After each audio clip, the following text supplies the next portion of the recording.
So let's start out with how each of you got involved with this project. So Ward, I'll start with you. Okay. Yeah, I got involved in this project through typical audition situation. My reps in New York had me go on tape with casting out of LA that came to New York, and then I came and read with Annabelle, a little chemistry read.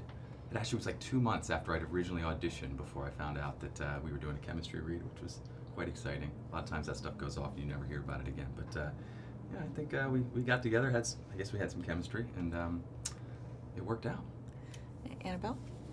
I did the same. I was actually filming in Europe, and I sent a tape to John Leonetti, and he responded well. And then I had actually Skyped with him on Christmas Day, because it was moving that fast. And yeah, within a couple of days I was in Los Angeles and testing with Ward here, the charming American.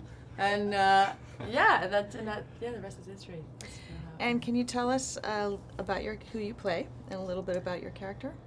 I play Mia Form.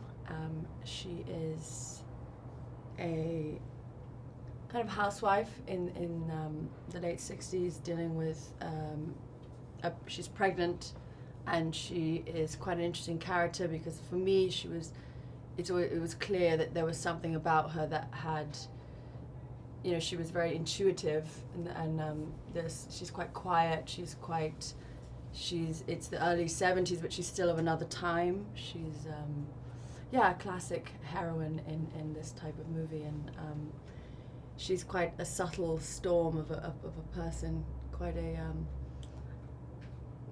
interesting little silent storm, I like to call her. Yeah. And Ward? I played the role of John Form, Mia's husband, and I'm finishing up medical school. Hoping to be placed in a residency program, and I would say that John is a loving father, and he's an expectant. He's a loving husband, expectant father, and kind of just does what he has to do to protect his family, which I think most husbands and fathers would do, and a lot goes on. A lot of scary stuff goes on that he has to do that, and he has to step up to the plate. And I think for me, it's interesting how you would react in a situation like this. In this film, his life, as he knows it, is threatened. His wife and daughter, and for me, it's interesting to find out how would I react in that situation. And there are a couple that are dealing with a lot of the social changes of the time. It's I think there's a lot of pressure on them as a couple. There's the fact they're pregnant, and what's interesting about the story is that you could also confuse what's happening with the traumas that they're going through with what's happening within American culture at the time and the social changes of the time. And but I think at the core of it is a strong family unit, and two people that hopefully you enjoy and kind of fall in love with, and believe that they love each other very much, and that they're willing to fight to the end to get over this traumatic experience. Yeah, you want to root for him. Yeah. Now, how does Annabelle come into the story? How does she get introduced in this story?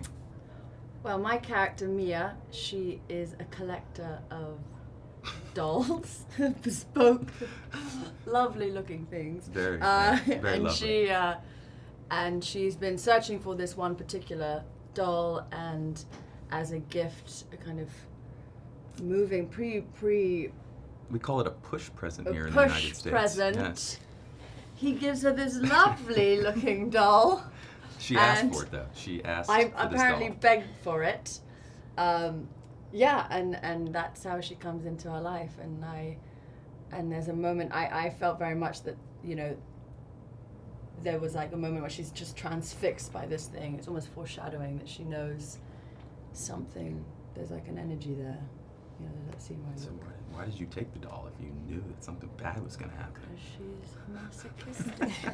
Slightly dark behind that blonde veneer. Yeah, no, the joy didn't last very long. She, we had stuff happens the night that I give it to her, so Yeah. yeah, it's not good. Now we have a great addition of Alfre Woodard. Yes. Can you talk about working with her more? She's amazing. Yeah. I obviously she's a legend. I was do you remember when we first shot that first scene?